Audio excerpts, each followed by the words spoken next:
Let's walk, shall we? I have someone I want to introduce you to.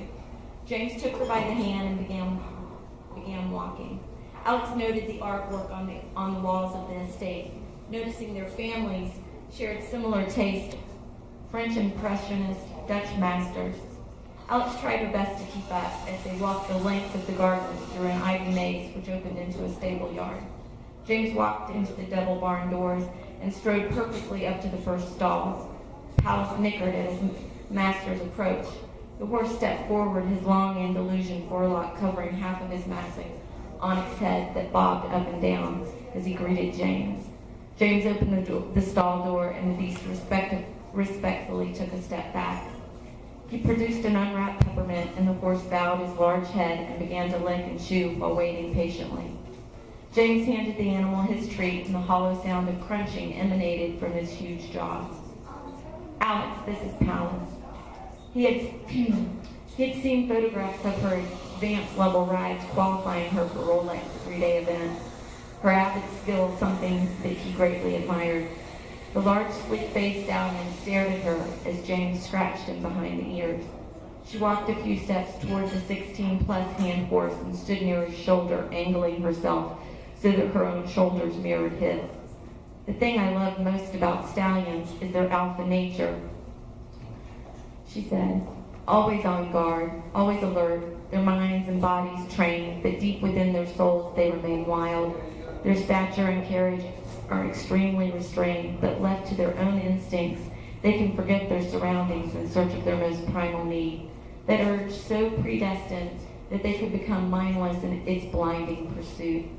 Men may fight wars over land, but a stallion will fight and die for lust alone. James listened intently, smiling at her.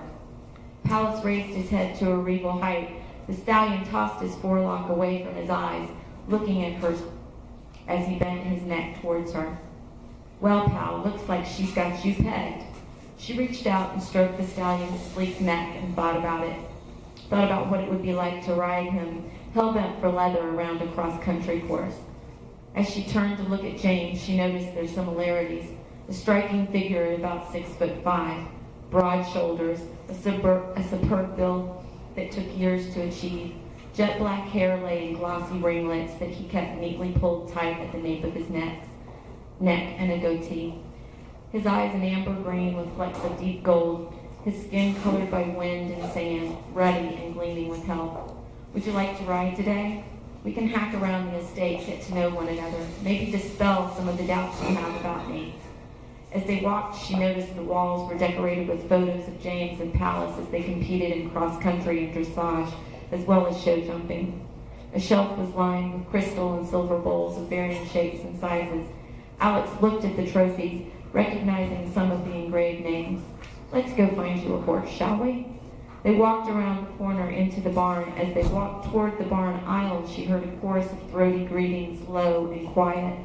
Once they turned into the row of stalls, her mouth dropped open, stall after stall of magnificent horse. She loved the look of the American thoroughbred. He somehow looked familiar. She spun on her heels, facing James. It was you that outbid me at the Keeneland yearling sale, she said, her voice dripping with contempt. And why not?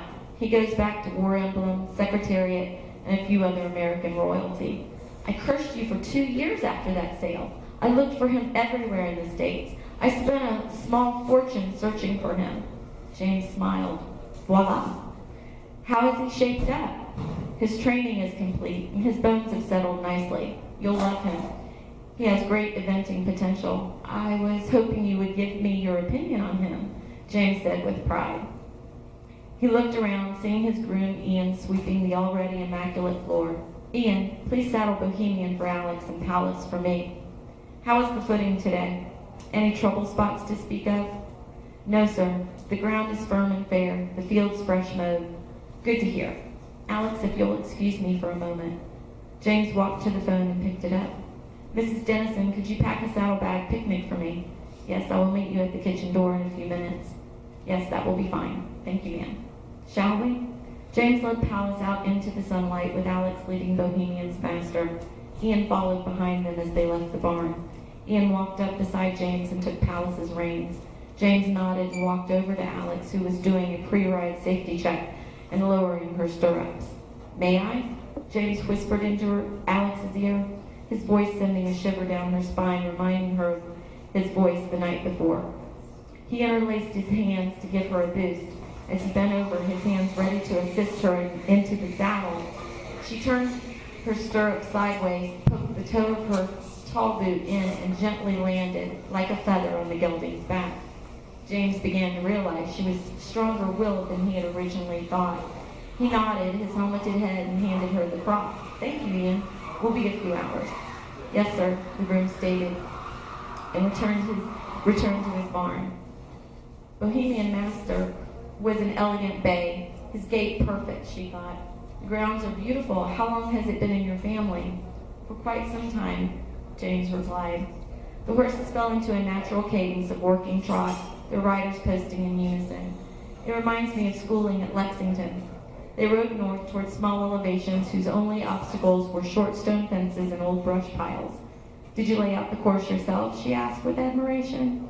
He nodded. "Yes, I did. Let's stretch their legs a bit, shall we?" he said, and gently cued Pallas into a canter.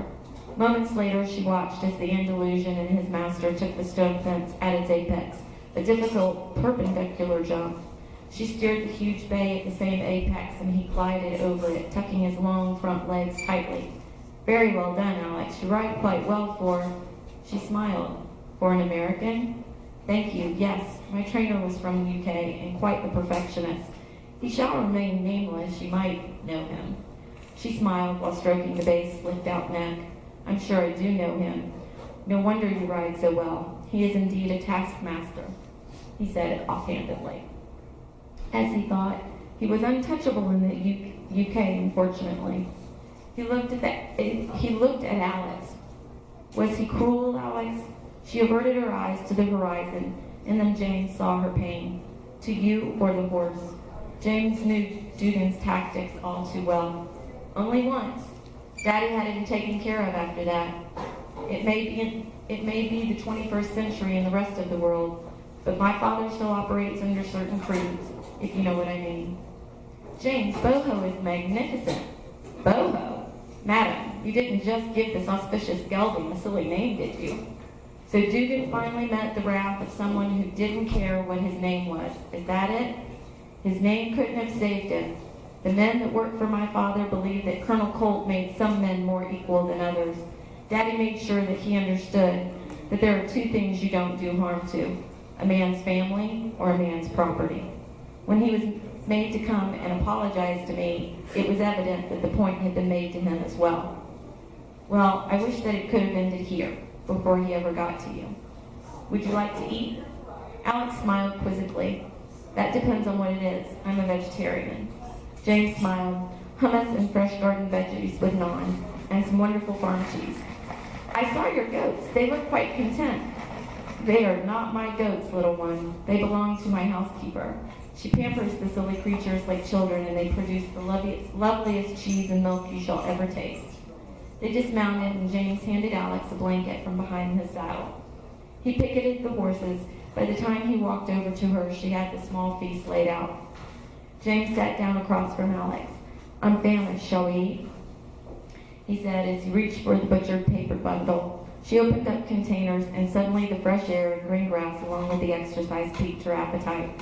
James found the roll stuffed with Cook's famous braised beef. He looked at Alex, her delicate features still strained from the conversation. He handed her a bottle of water. She poured the naan and dug into the hummus. James smiled. Let's talk about last night, shall we? She'd been hoping not to have this conversation. At the mention of it, her whole body felt as if it radiated the heat of a fevered child. She was sure James could see the flush in her cheeks.